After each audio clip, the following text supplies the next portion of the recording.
Tapi kan ada Ba'alawi yang alim, yang alim, Ba'alawi yang ahlus sunnah wal Ahlus sunnah wal jamaah, jamaah. Ba'alawi yang punya sopan santun, punya Iya. adab yang mulia kan begitu. Iya. Itu kita hargai bukan karena kenasabannya. Kita hargai karena keilmuannya. Keilmuannya. Jadi nggak perlu menyebut sebagai Habib. Cukup dengan ulama, hukama, umaro, begitu saja. Karena kita itu berdiri ataupun kita itu berada di negara kesatuan Republik Indonesia. Ya. Kenapa harus kita definisikan bahwasannya kita harus menghargai Habib? Kita teliti di situ. Ini makam apa? Kosong, Pak. Kosong, dan itu dibalawikan semua. Mana tempatnya? Mohon maaf, itu tadi saya katakan. Saya nggak bisa buka di forum ini. Karena itu nanti akan ada indikasi perusakan bukti. Penghilangan bukti sebelum kita legal formal kan. Kalaupun oleh Polres dengan instansi yang terkait kita diizinkan, mari kita bongkar bareng-bareng.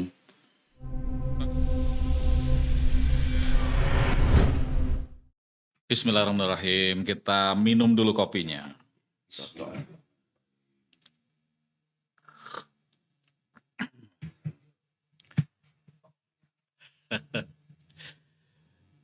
Assalamualaikum warahmatullahi wabarakatuh.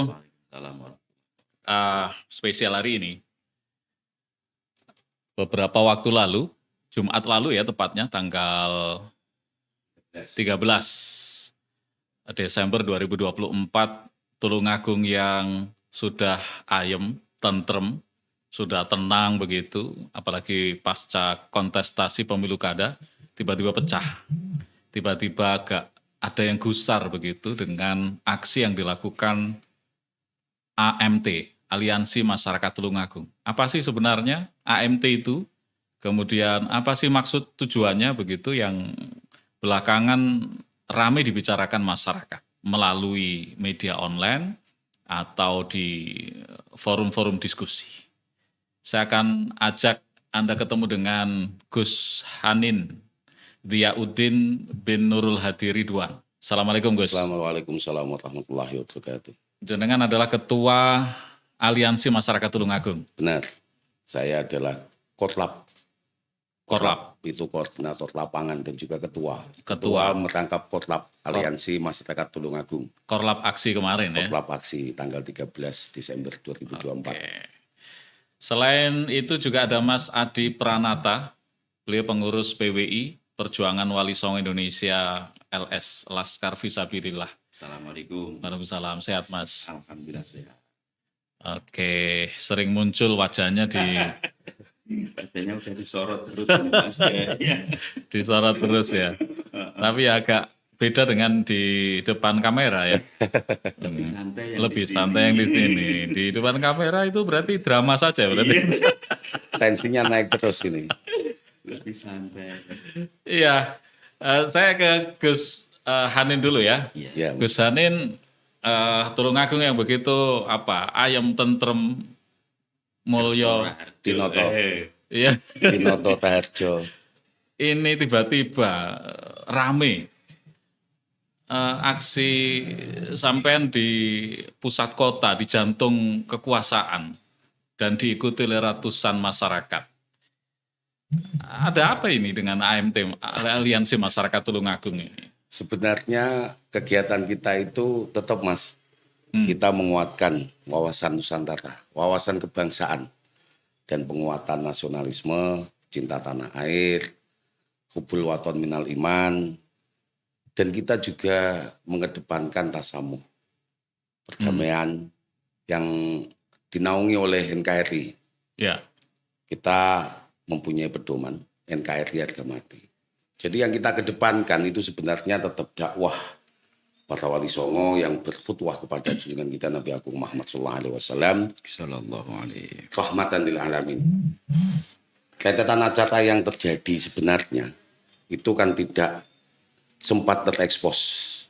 Kita menghadirkan Sate Sehan, Kiai Haji Madudin di tanggal 9 November, tepatnya di Tawangsari hari Sabtu. Itu menghadirkan Kiai Haji Madudin di sana. Dan memang ketika kita menghadirkan Kiai Haji Madudin ini, kita yakini pasti akan terjadi konflik interest. Karena yang dibahas oleh Kiai Madudin itu tidak bisa kita batasi. Kita sebenarnya temanya akan menguatkan kebangsaan, Ya, cinta tanah air. Gus, sebelum ke sana Gus, Ya, kenapa AMT menolak Ba'alawi? Ini yang ditolak Ba'alawinya atau dakwahnya, personalnya atau manhaj, metodologinya? nah ini pertanyaan menjebak ini sebenarnya. Artinya kita kalau membaca di Radar News kemarin dakwahnya ya. Dakwahnya. Ini pertanyaan yang menjebak saya ini. Kita itu yang kita tolak. Begini, kalau kita katakan menolak dakwahnya, oh dakwah kok ditolak kan gitu ya. Sebenarnya dakwah itu kan ada dakwah yang menyesatkan, dakwah yang tidak membangun penguatan nasionalisme, penguatan kebangsaan. Ya. Atau di situ berbanding terbalik dengan dakwah-dakwah para salafus soleh, yaitu tasamuh, terus juga perdamaian, juga khutbah, toleransi beragama. Karena dakwah Ba'alawi ini sebagian besar kita indikasikan menjadi corongnya radikalisme. Ormas-ormas yang sudah dilarang di Indonesia, termasuk FPI. Nah, masuknya itu lewat dakwah-dakwah Ba'alawi ini. Sebagian besar ya. Sebagian besar. Tetapi kan tidak semua. Tidak semua. Kita akan menghargai, kita akan menghormati mereka. Dari sisi keilmuannya, adabnya. Makanya yang kita pegang kan asarofu bil adabila bin nasabi. Jadi kita didik masyarakat kita menghargai, tetap harus menghargai siapapun itu tanpa kita lihat strata daripada kasta itu. Sedangkan klan Ba'alawi ini selalu mengedepankan akan kenasapannya dan bahkan minta diakui. Nah, di sisi lain Kiai Haji Madudin menemukan bahkan menjadikan tesis yang tidak terbantahkan sampai sekarang. Ya, sebelum masuk ke sana, Gus, Anda mengatakan bahwa mayoritas begitu, tetapi kan ada Ba'alawi yang alim, Yang alim. Ba'alawi yang ahlus sunnah wal jamaah, Ba'alawi yang punya sopan santun, punya adab yang mulia, kan begitu? Iya.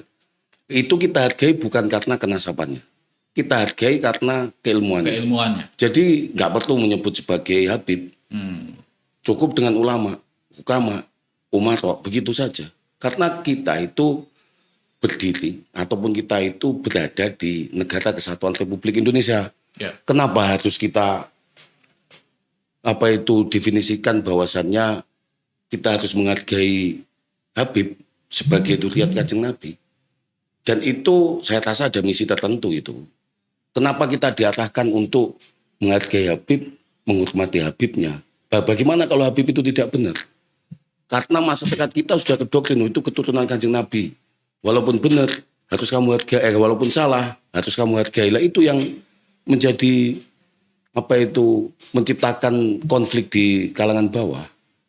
Artinya kan tidak semua. Apa bisa dikatakan itu oknum saja? Sekarang gini aja, kalau memang mereka itu belum menjawab akan tesisnya Yai Imad, monggo boleh. Dan jangan terus mendisklaim bahwasanya Habib itu sebagai duriat Kanjeng Nabi. Buatkan satu statement. Bisa saya sambung? Nah, nanti dulu. Buatkan statement dulu mereka untuk menyuarakan saya bukan duriat Kanjeng Nabi. Karena apa? Tidak bisa melawan tesisnya Yai Imad. Oke. Efek pemberitaan yang ada di beberapa media, khususnya media sosial, Gus.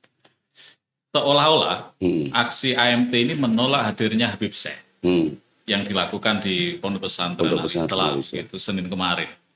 Jadi kayak diversuskan bahwa jenengan ini anti terhadap yang hadir begitu ya. Sekarang ini bagaimana? saya kasih makanya saya cerita dari awal. Kita itu tidak ada penolakan miladnya Al-Islah. Gak ada sama sekali. Miladnya Al-Islah. Satu itu. Kedua, kita tidak menolak sholawatan. Ya. Yang ketiga, kita itu pecinta sholawat. Kalaupun mereka ingin mengadakan milad dengan sholawatan, kita akan hadir. Tapi satu, ikon yang menjadi sumber permasalahan itu dihadirkan oleh mereka. Kita tahu Habib Syekh. Ya. Kalau untuk menuntut ke situ, Ada apa dengan Habib Syekh? ada apa dengan Habib Syekh kan gitu. Jadi kan ini sebenarnya penggiringan opini. Kita itu punya data lengkap, Pak. Artinya mulai dari tahun 2009. Kita tahu siapa di belakang Habib Syekh. Kita tahu siapa di belakang Roso. Nah, kita tarik ke situ. Siapa? Habib Hussein Ba'abud. Habib Hussein Ba'abud ini aktor di balik itu semua. Nah, ini saya berani ngomong seperti ini karena apa? Ya memang saya mengikuti. Maksudnya apa bahayanya? Loh, Nama-nama yang nama-nama yang saya sebutkan ini adalah aktor-aktor intelektual dalam pergerakan FPI. FPI, maksudnya. FPI, radikalisme. Front Pembela Islam. Yang sudah dilatang menjadi ormas terlatang di Indonesia. Dan ada keputusannya itu. Dan menjadi ketetapan. Dan juga radikalisme. Contoh seperti ini. Dulu di awal-awal 2009 masuknya itu lewat yang namanya Bapak Almarhum Nurkolis Majid. Bapak Nurkolis itu pengurus NU almarhum. Beliau mengendaki adanya karena di Tulungagung itu banyak sekali terjadi warung-warung yang notabene kita katakan warung-warung miras kan gitu ya. Itu jalan masuk mereka. Banser bergerak di situ, tapi Banser kan tetap jalurnya hukum. Kita nggak bisa untuk aksi langsung hantam. Langsung sweeping begitu. Langsung sweeping. Mereka butuh itu. Akhirnya masuknya lewat sisi situ. Siapa aktornya? Tahu saya, Pak. Aktornya yaitu. Saya katakan kenapa? Ada aktor intelektual yang dia sebagai pembelen. Ini satu. Pembelen di sini dia tidak mau menjadi bempernya FPI yang diketahui masyarakat. Kalau dia masuk menjadi pengurus otomatis masyarakat mesti menolak. Makanya dia masuk ke majelis-majelis lewat apa? Majelisnya. Siapa dia? Nah itu tadi yang saya sebutkan itu tadi. Oke kan itu. Oke-nya begini. Ketika ada aktor yang menjadi pembelen agar seolah-olah dakwah mereka itu kemasannya sholawatan, mereka masuk ke majelis-majelis itu. Akhirnya orang-orang NU suka pecinta sholawatan. Tidak mengindikasikan itu. Akhirnya aktor yang didekati di dalam pergerakan mereka itu oke lah kalau amaliyahnya sama Ahlu Sunnah wal Jamaah dengan kita. Tapi secara ideologis kita harus tahu Habib Rizik itu apa ideologisnya kan gitu. Sampai dilatang oleh negara. Habib Hussein Ba'abud ini sering saya sebutkan karena kenapa seperti itu? Karena memang jalan masuknya lewat situ. Secara idealis, secara ideologi sama dengan Habib Rizik. Kita catat itu. Dan dia sebenarnya walaupun kedudukannya di Kediri, dia mau dijadikan ketua front wilayah Surabaya nggak mau. Karena apa? Selain tempatnya di Kediri juga nanti terdeteksi oleh jamaahnya, maka nggak mau. Akhirnya menunjuk yang di Surabaya. Ya, monggo. Berarti intinya seperti itu ya, Gus? Iya, ini harus tahu masyarakat. Ya. Nah, Mas Adi, Mas Adi ini aktor di dunia maya yang juga sangat getol dengan perlawanan terhadap klan Ba'alawi. Tulungagung yang sudah ayem tentrem begini, munculnya aksi ini kan jujur kan bahwa di antara saudara kita, tetangga kita, teman kita juga menjadi pecinta habaib. Iya, benar. Berdampingan. Tetapi dengan isu atau dengan aksi ini menjadi agak bagaimana begitu. Ada kerenggangan-kerenggangan. Ini kan bahaya. Ada potensi disintegrasi, perpecahan di antara sahabat sendiri. Gimana Mas Adi? Jadi sebelumnya semuanya itu kan pasti ada mata rantai, ya kan? Dan itu ada benang merah dari awalnya sampai terjadi yang namanya aksi damai kemarin gitu loh ya. Itu ada benang merahnya. Dalam artian semacam ini. Kenapa kok tiba-tiba bisa meledak semacam itu kemarin dalam aksi itu? Kurang lebih ada 2000-an gitu.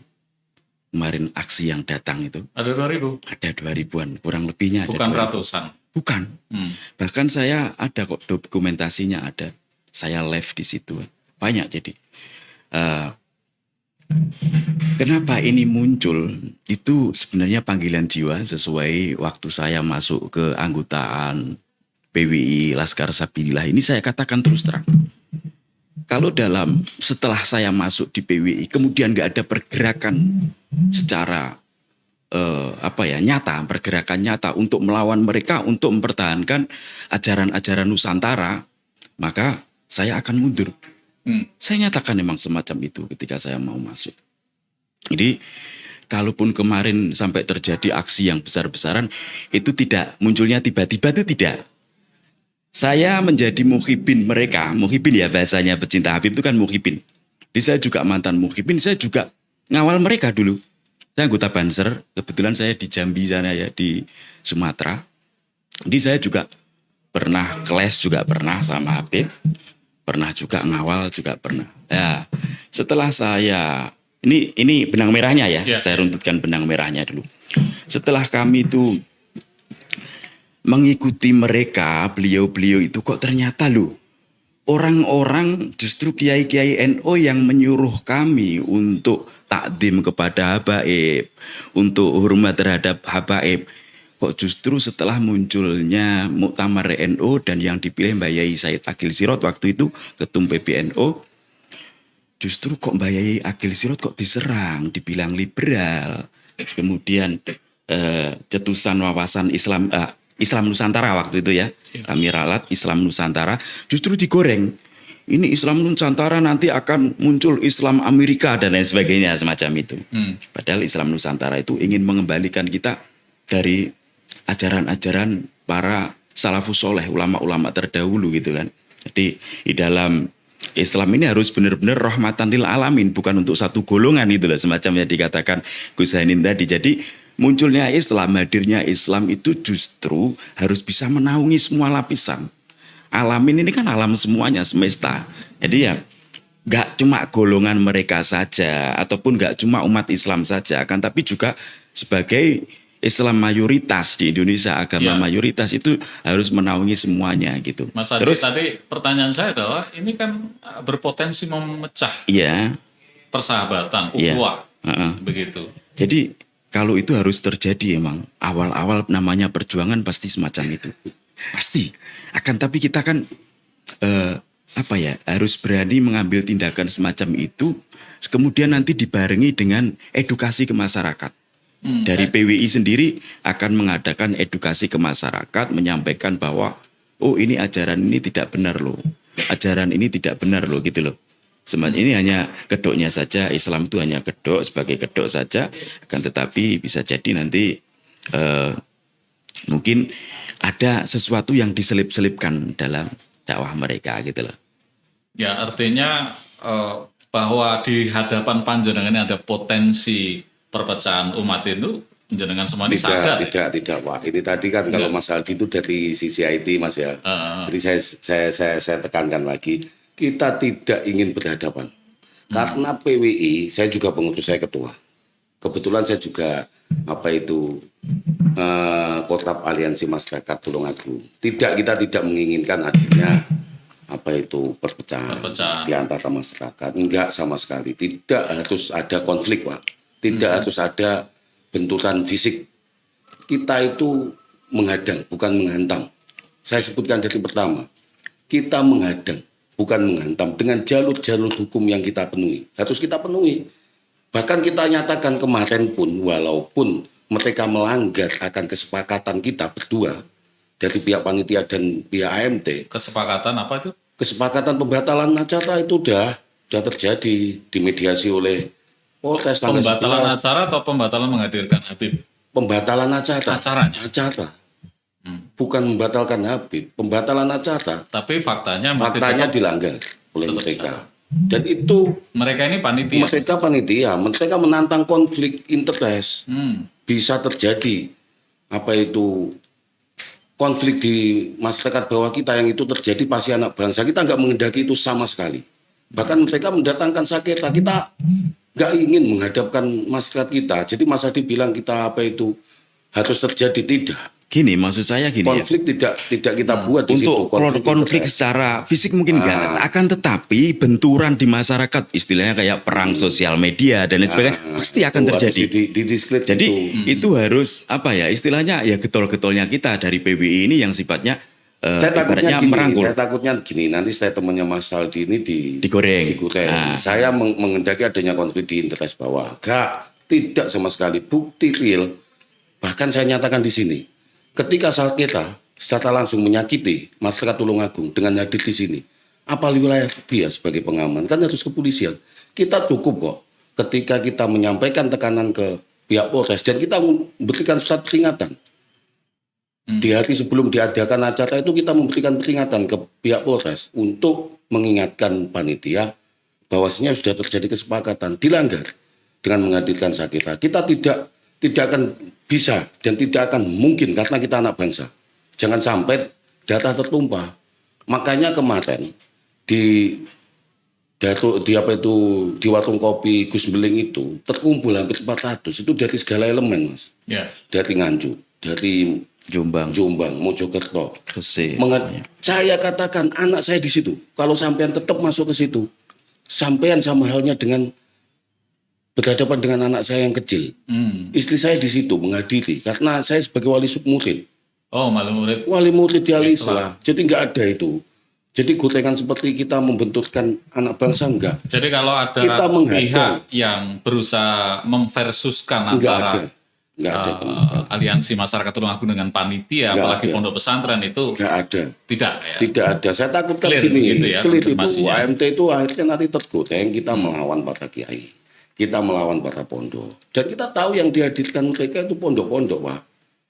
Pondok Darul Hikmah semua ke situ, dihadirkan ke situ. Pondok yang itu tulisan Bapak sendiri, mana mungkin saya akan berbenturan dengan mereka. Salah satu kesepakatannya apakah tidak menghadirkan Habib Syekh begitu. Iya. Sepakat untuk tidak menghadirkan. Iya, kalaupun mereka tetap melaksanakan jangan hadirkan Habib Syekh dan Habib Husein Babut. Itu tetap akan, tapi setelah kita dengan prosedur yang resmi, prosedur yang harus kita lampaui, yaitu taat hukum. Kita warga taat hukum. Saya pun taat hukum. Kalau ingin saya selawatan, mereka selawatan, saya selawatan. Ya, Gus. Kita beralih ke agak bergeser ini, bahwa salah satu poin penting yang menjadi gerakannya teman-teman dari Aliansi Masyarakat Tulungagung adalah menyatakan bahwa Mbak Alawi itu terindikasi melakukan pemalsuan makam-makam keramat, ya, makam-makam bersejarah yang ada di Tulungagung. Ini faktanya bagaimana? Kita track record, Pak, ya, di dalam medsos sudah banyak. Tapi untuk area Tulungagung, mohon maaf, saya sembunyikan dulu. Karena apa? Kita tahu gerakannya mereka. Kita sebelum mendapatkan legal formal, sekali lagi saya katakan, kita taat hukum. Kita lewati aturan yang jelas. Maksudnya, jangan tidak mau sebut di forum ini? Mau saya nyebut karena akan terekspos kemana-mana nanti. Nanti saya takutnya karena gerakan mereka masih. Akhirnya bukti-bukti ataupun yang sebenarnya sudah kita kantongi itu akan dirubah oleh mereka. Biarkan ini ada dulu dan itu menjadi rahasia kita. Nanti kita legal formalkan untuk apa itu pergerakan kita. Kita minta izin ke Polres, kita minta izin ke Kejaksaan. Karena kita satu kali saya kata, kita bukan penghantam, kita itu penghadang, pembelokan sejarah. Itu harus kita tegaskan. Kapan itu aksinya? Ya kita tunggu, kita tunggu. Dan itu makam-makam palsu itu yang di kota-kota lain sudah beraksi mereka. Bahkan kita tahu Simodiningrat. Itu kita tahu, kita googling jelas di situ ada. Dipalsukan oleh LBY, bosnya sebagai leluhurnya. Diponegoro yang sebetulnya itu adalah Putra Mangkubuwono III, dikatakan dari klan Babut dan bin Yahya. Dua-duanya langsung Imam Bonjol. Itu di Tulungagung semuanya? Tidak, itu yang kita kejadian di kota-kota lain. Kalau yang di Tulungagung sudah beberapa titik, itu sudah kita datangkan arkeolog dan kita teliti di situ. Ini makam apa? Kosong, Pak. Kosong, dan itu dibalawikan semua. Mana tempatnya? Mohon maaf, itu tadi saya katakan. Saya nggak bisa buka di forum ini. Karena itu nanti akan ada indikasi perusakan bukti. Penghilangan bukti sebelum kita legal formal kan, kalaupun oleh Polres dengan instansi yang terkait kita diizinkan, mari kita bongkar bareng-bareng. Oke, saya hormati statement sampean Gus. Mas Aldi, perang di media sosial kan begitu masif dan begitu liarnya. Bahkan cuplikan-cuplikan highlight dari berbagai pihak yang muncul. Bagaimana melihat? Ini kita nggak ngomong Indonesia, sementara ini kita ngomong Tulungagung. Tulungagungnya ya. Yang di luar sana biar diurusi yang lain lah. Kita berkewajiban untuk tetangga kita, saudara kita, sahabat kita. Iya. Kalau itu ya pasti terjadi. Yang namanya sosial media itu kita di situ kan bebas ngomong ya. Paling-paling resikonya nanti ke-banned ataupun apa itu yang mungkin. Tapi untuk menanggapi itu semuanya, yang penting tujuan kita satu, seperti yang disampaikan Gus Hanin tadi, tujuan kita itu mengedukasi, memberikan pencerahan, yang kurang benar kita benerin kan gitu. Ini yang melenceng dari sejarah, ini harus kita benerin. Yang ini yang melenceng dari ajaran, harus kita benerin kan gitu. Makanya dalam dakwah-dakwah mereka, walaupun mereka mengatasnamakan aswaja, ya semua orang mengatasnamakan aswaja mas di situ. Akan tetapi belum tentu itu benar-benar aswaja semacam yang dikatakan Gus Hanin tadi, mungkin ya memang semuanya aswaja, akan tapi belum tentu itu benar-benar murni aswaja seperti aswajanya NU gitu loh. Dia kalau masalah goreng-gorengan di sosial media ya pasti itu. Pasti ya, disertai ancaman juga. Disertai ancaman, saya sudah berkali-kali, kalau diancam itu sudah berkali-kali, tapi presentasi yang seperti yang saya katakan tadi sebelum podcast tadi, bahwa presentasi kesadaran orang itu sudah meningkat gitu. Secara presentasinya semacam itu. Gus Hanin, Ketua AMT, Aliansi Masyarakat Tulungagung. Ada kekhawatiran AMT ini diversuskan dengan PCNU. Nahdlatul Ulama yang selama ini menjadi objek market mad'u ya. Mad'unya para habaib dalam berdakwah. Gimana sikap jenengan? Kita tidak bisa menafikan pintu masuk habaib itu dari NU. Nah, kita sebagai kultural, Mas. Saya itu bukan pengurus, dan saya hanya sebagai pengurus ranting, dan itu pun di lembaga dakwah. Saya yakinkan yang ikut dan menyupport saya secara pribadi ketika saya diminta untuk menjadi Kotlab AMT itu karena kekhawatiran dari teman-teman Nahdliyin akan terjadi konflik interest. Maka dari itu menunjuk saya, karena mereka beranggapan saya tokoh ataupun saya orang yang bisa menyatukan dan meredam mereka. Karena desakan masyarakat sudah luar biasa. Untuk kita dihadapkan dengan PC, di Tulungagung utamanya di PC, saya yakinkan tidak akan ada. Karena apa? Saya secara pribadi baik dengan mereka. Dan yang jadi pengutusan PWI, yang saya juga menjadi ketua di dalamnya, saya wakil ketua, itu saya pastikan 99% pengurus PC. Ini saya yang ngomong. Nggak apa-apa ini, nanti diklarifikasi. Oke, secara personal bisa jadi ada kedekatan. Tetapi bagaimana dengan umat yang ada di bawah? Para santri yang ada di bawah, ini kan apa bisa dikendalikan? Makanya itu kan kita butuh edukasi. Yang kita katakan edukasi di situ, kita akan membentuk lembaga-lembaga dakwah di PWI. Ini yang ngomong PWI ya. Yang ngomong PWI. Itu akan dibentuk di tiap kecamatan, di tiap rantai. Cuman karena keterbatasan, dan kita masih 2 bulan. Ini saya sebagai, jangan di framing lagi ya, kita itu saya sebagai ketua AMT, ini berbicara sebagai ketua PWI ya. Kalau AMT itu kan semua lintas agama juga ada istiadat, ada budaya juga ada di dalamnya. Nggak perlu saya sebutkan karena ada 54. Kalaupun kemarin menyatakan tidak mendukung, hanya dicatut, monggo silakan keluar kan gitu. Termasuk kajian saya sendiri Ngaji Langit. Itu termasuk yang terjadi konflik interest di situ, karena saya sebagai mubaliknya di situ, karena ada penggiringan seperti itu. Saya katakan sekali lagi, kita bukan penghantam, kita itu berusaha menetralisir. Kita penghadang. Kalau penghadang itu ketika diterta, ya minggir Pak kita. Nggak mungkin kita akan berbenturan. Karena penghadang yang kita ciptakan itu linear dengan tujuan negara kita. Negara Kesatuan Republik Indonesia. Dan yang kita lewati ketaatan hukum. Kita izin ke mana itu pihak yang terkait, TNI Polri, Forkopimda, kita ngajukan surat semua Pak, pemberitahuan ke situ semua catatan rentetan dari tanggal 9 November menghadirkan Kiai Iman. Notabene mereka sudah menolak ada agensi kok di Polres, kita tahu orang-orangnya. Tetap kita jalankan sampai pada aksi terakhir. Aksi terakhir itu sebenarnya nggak ada loh Pak penggeretan ke nggak ada keterkaitan dengan kepanitiaan ini loh Pak. Ya. Nggak ada. Kita hanya memberikan pernyataan 10 poin kita berikan kepada Bapak DPR sebagai wakil kita. Makanya saya katakan ke situ. Artinya begini, ada kekhawatiran juga. Ini saya ngomong ini berdasarkan banyak laporan yang masuk ke kita sebagai media. Termasuk begini. Salah satu media mengatakan bahwa ini apakah nanti akan ada sweeping? Belum, katanya. Suatu saat akan ada. Apakah ini benar? Itu saya yang berstatement seperti itu. Benar, ya? Artinya sweeping kita bersama dengan pemerintah. Bersama dengan jajaran Polri. Artinya ada kekhawatiran jangan-jangan ini warnanya seperti itu digoteng aja. Ini digoteng.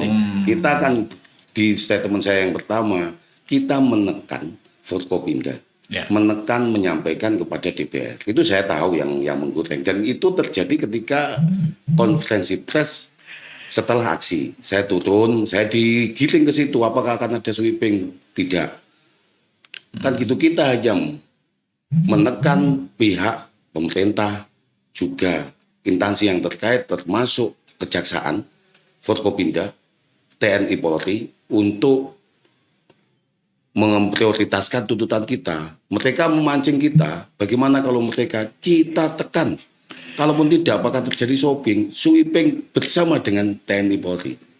Sweeping yang artinya begini, kita mengambil sampel-sampel seperti yang saya katakan tadi. Kita sudah mengidentifikasi makam-makam yang dibelokkan, senjata-senjata di Tulungagung yang dibolehkan. Kita hadirkan mereka di sana, itulah sweeping kita. Ini sekaligus mengkonfirmasi framing yang ada di Mas Adi. Seberapa bahaya ini pasti ada ukuran-ukuran ya menurut perspektif jenengan. Seberapa bahaya sih Mbak Alawi yang selama ini beredar di masyarakat? Mereka mengaku, konon mengaku cucu Nabi, kemudian memalsukan makam-makam itu ya. Jadi kalau menurut hemat saya, seberapa ancaman itu seberapa bahaya dalam konteks NKRI? Sangat bahaya. Di mana?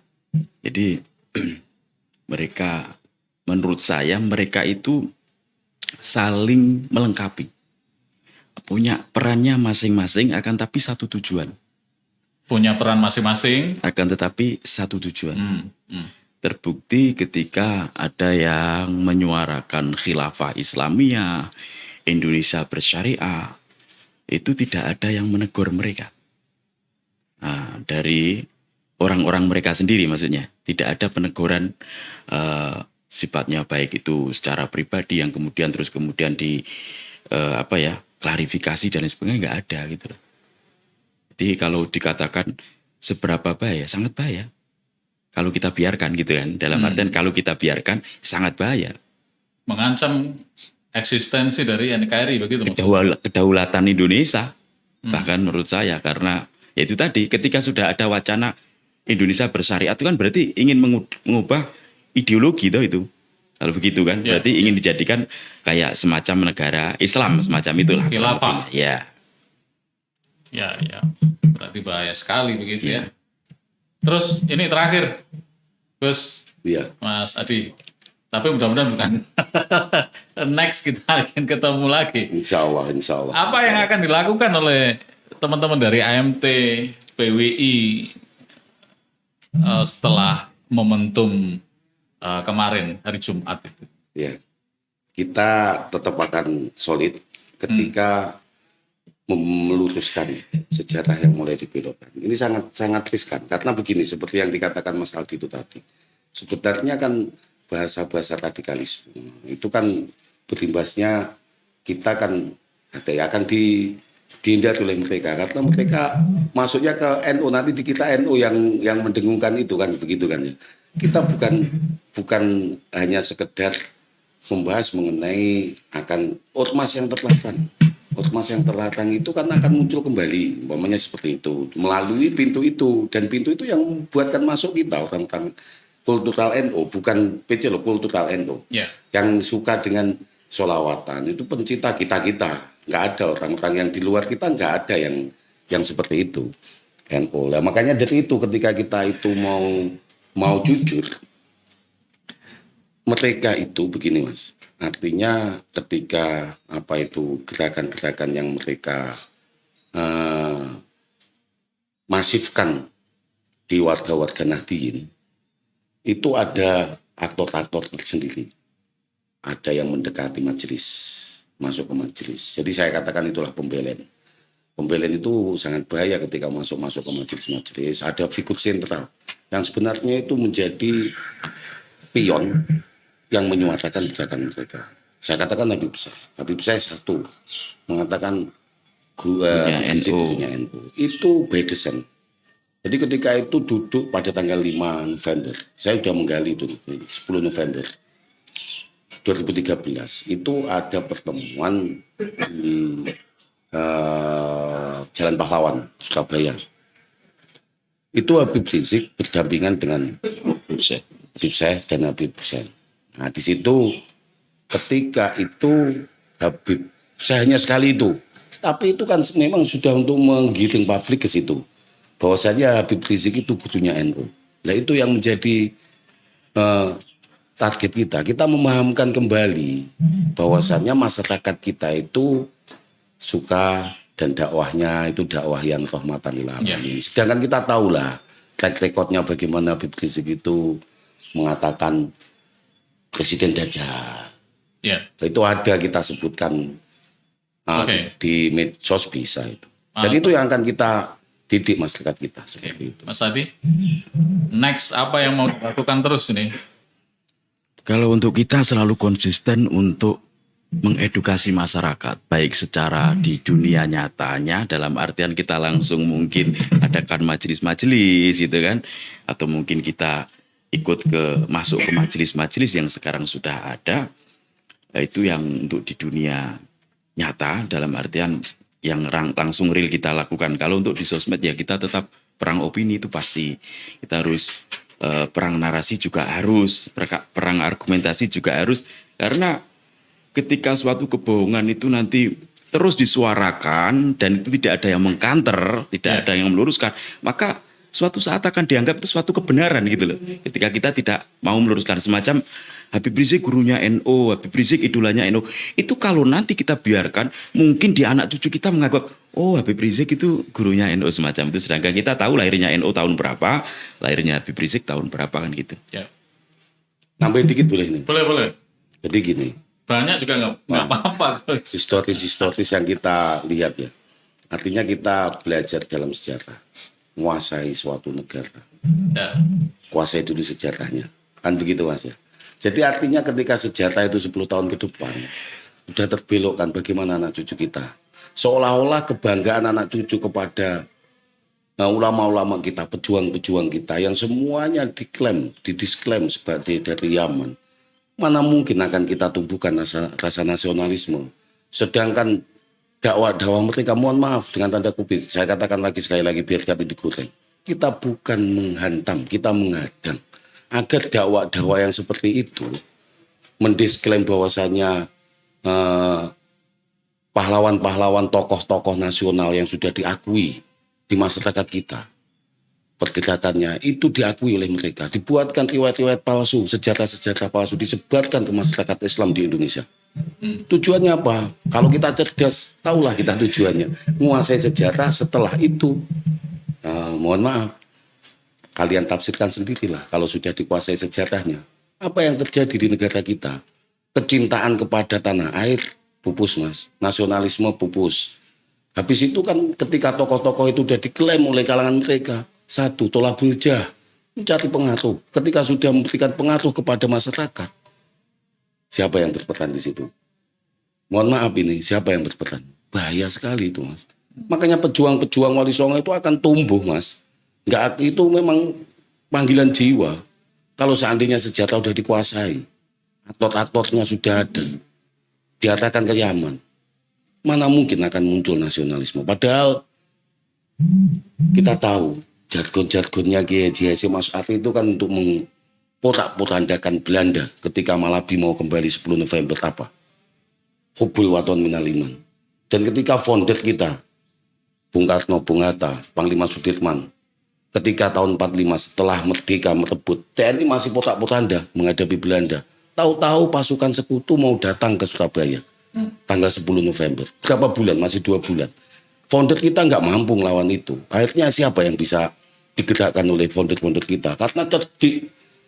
Founder-founder kita itu mempunyai pola pikir yang luar biasa. Ngutus utusan untuk datangi sowan ke Kiai Haji Hadratus Syekh Kiai Haji Hasyim Asy'ari untuk meminta fatwa. Diundanglah ulama-ulama. 20 ulama mengadakan Basul Masail.